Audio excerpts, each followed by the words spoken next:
Rádio Boca da Noite, Rádio Boca da Noite, em mais uma entrevista, e desta vez nós convidamos nossa amiga de doutorado, Iná Camila Favacho, que é de Baião, e vai comentar essa notícia que eu vou ler para vocês aqui. Vamos lá.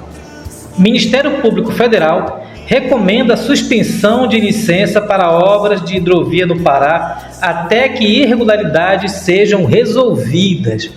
Dá uma googada lá, como diz o pessoal, né? Lá no site do MPF você vai encontrar essa notícia aqui. Eu vou fazer só um resumo e depois a Camila vai comentar. Vamos lá.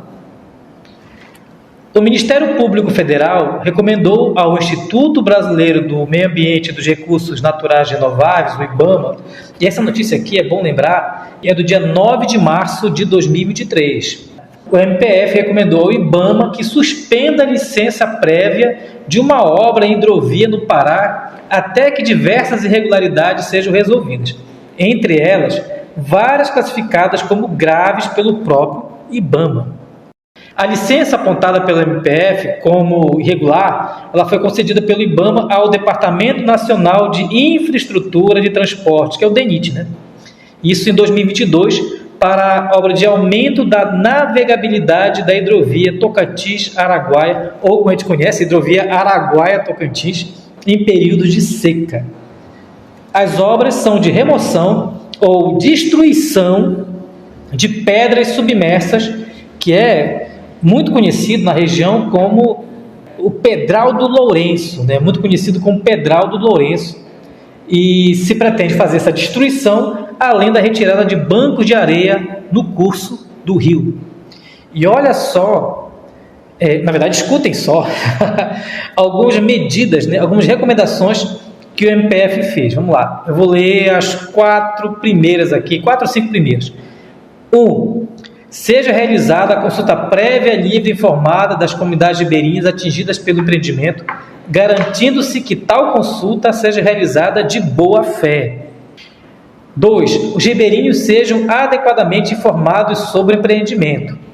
3. Sejam adotadas as medidas necessárias para que a participação do povo ribeirinho seja culturalmente adequada, respeitando-se suas práticas sociais, culturais e cronológicas, além de sua estrutura organizativa e de representação.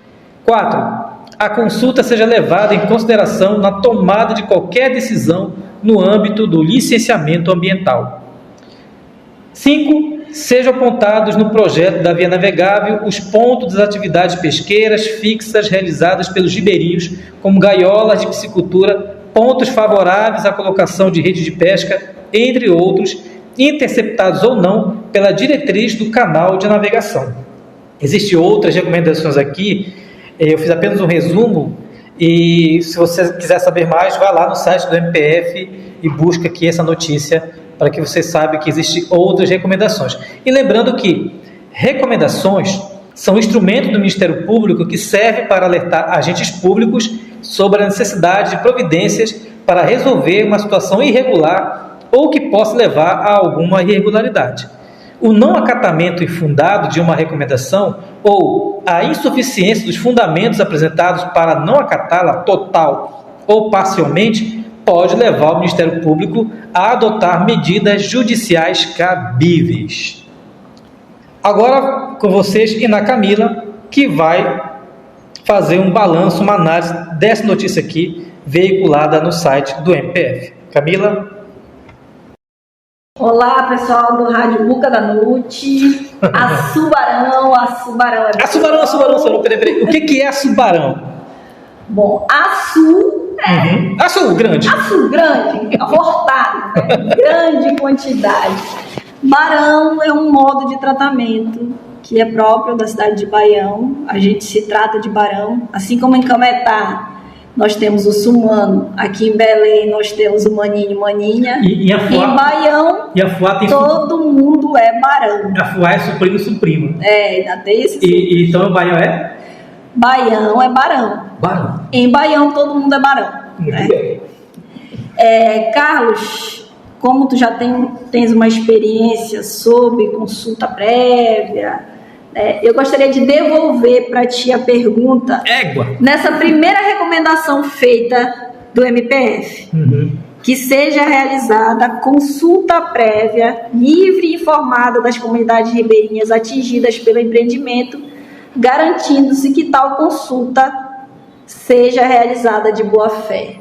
Se a comunidade for consultada e disser não ao projeto, o projeto sai ou não sai? É uma boa pergunta. O Estado, como diz uma amiga minha que tem na sua comunidade protocolo comunitário, ela fala que o Estado não está acostumado a ouvir não. Mas é uma prerrogativa da Convenção 69 da Organização Internacional do Trabalho, né, de 1989. É direito da comunidade ser consultada e ela tem que se posicionar se ela quer ou não quer o projeto, porque vai impactar a vida dela. Não é isso? E se as comunidades tradicionais, principalmente dessa região de Baião, que são mais de 20 comunidades que serão impactadas, se nós nos politizarmos o suficiente e dissermos não à hidrovia Araguaia-Tocantins, nós seremos atendidos? Essa é uma boa pergunta e é de uma resposta e uma esperança revolucionária. Exatamente. Esse é o ponto que eu gostaria de tocar para comentar essa licença prévia que foi concedida ao DENIT pelo IBAMA. Porque quando a gente fala nesses grandes projetos para cá, para a Amazônia, pensados para a Amazônia, utilizando a Amazônia como um recurso natural, a gente fala em racismo ambiental, inevitavelmente. Porque esses projetos são pensados por pessoas que não ocupam essas áreas, que não vivem nessas áreas. Então, sempre que eles são pensados, nós não somos levados em consideração. Não é pensado um benefício para essa população, e sim um benefício para o capital, para escoar a produção de empresas particulares. Não é pensado uma hidrovia para que haja uma locomoção das pessoas desses lugares e nem o escoamento da produção local. Essa hidrovia ela foi pensada exatamente para escoar a produção de grãos vindos do Mato Grosso, Goiás, etc., tentando minimizar os custos de transporte. E quando esse projeto ele foi pensado, assim como Tucuruí também, as populações que viviam nessa região não foram levadas em consideração, como se elas não existissem. Se elas não existem, elas não são importantes. Daí é que vem o debate do racismo ambiental. Vamos pensar em um projeto X assim, onde a gente vai implantar? Aqui nesse lugar. Sem levar em consideração as vidas humanas que ocupam esse lugar e a dinâmica que faz parte do lugar. Então, eu gostaria de trazer à pauta exatamente essa problematização. A gente pode aqui falar sobre a questão da pesca, que vai afetar a reprodução das tartarugas, que são abundantes, principalmente nessa região de Baião, que é a região que será dragada. O que vai ser essa dragagem? Eles vão retirar os diversos bancos de areia que tem nessa extensão a jusante da barragem, é uma grande extensão, retirar esses bancos de areia para que as barcaças de mais de 100 metros possam passar sem encalhar. Minimamente a gente sabe como é feita a reprodução das tartarugas. Essas barcaças são de que tipo de atividade? Elas vão transportar a soja e o milho. Vão descer o rio, descer as eclusas e descer a jusante da barragem até os portos aqui de Barcarena. Esse é o objetivo final, chegar até aqui, diminuindo o custo do transporte, que majoritariamente é rodoviário.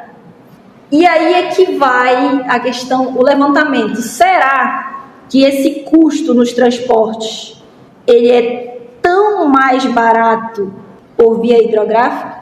O custo humano está sendo levado em consideração quando se faz essa conta de que o custo do transporte hidroviário é mais barato que o rodoviário?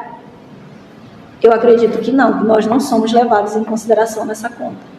O impacto que vai causar, impacto direto no rio, dragando, na pesca, nos pontos de pesca, camarão, peixe, impacto social. Essa região sofreria novamente uma reorganização no seu território.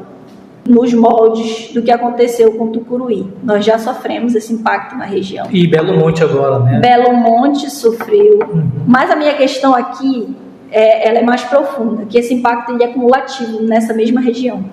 Porque nós tivemos Tucuruí e agora teríamos uma hidrovia. Será que esse meio ambiente, essa sociedade, ela aguentaria um segundo impacto? Uma segunda migração, uma segunda mudança de cultura, que é o que está acontecendo? A gente está vendo uma substituição do plantio da pimenta do reino pelo plantio da soja.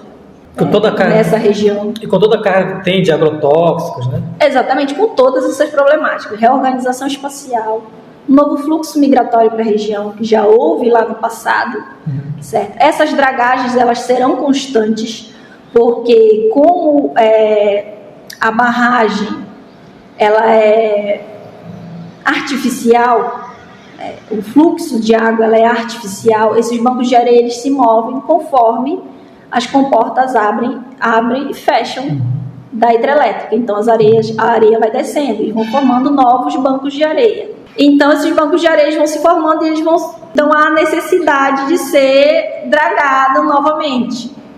Então a gente vai ver essas máquinas que farão essa dragagem o tempo todo ali na região. E mais, onde será depositada essa areia?